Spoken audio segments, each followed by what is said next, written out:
Hi, I'm Frank Notaf, Chief Economist at Freddie Mac. Property values have been through a boom-bust cycle in the last decade and are now in a recovery phase. That's true for single-family houses, but for commercial real estate as well. Let's take a look at apartment building values. Apartment building values stabilized first and started to appreciate before the improvements in single-family home values. Over the past year, apartment building values are up about 5%. Single-family house prices are up about 9 to 10% in national indices. You may wonder, have prices gone up too far? Are they too high? Are they unlinked from economic fundamentals? We don't think so. We think that they're on solid ground and linked to economic fundamentals.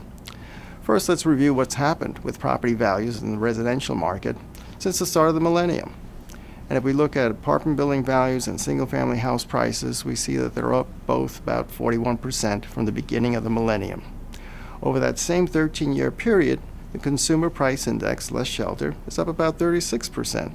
So price inflation in general has been very close to the appreciation rate that we've seen cumulative over the last 13 years in the residential property market. In economic terms, we can decompose multifamily property values into two key economic determinants: net operating income and cap rates. Let's take each in turn. Let's take a look at what happened with cap rates. Cap rates were over 8% at the start of the millennium. Right now, they're running somewhere around 5.5%, 6%.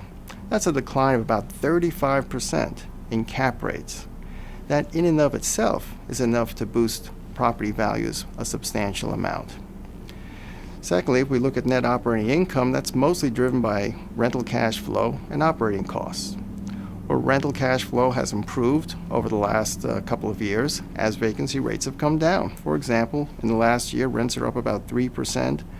In contrast, consumer price index, less shelter, is up about 1%. So we've seen improvement in rents relative to general inflation, and that helps to support net operating income. So between net operating income and declines in cap rates, apartment building values are on very solid, firm ground. Looking forward, we see cap rates holding steady or gradually moving higher, and we expect low vacancy rates to translate into further rent growth in apartments, helping to support net operating income. So going forward, apartment building values will continue to be on good, solid ground.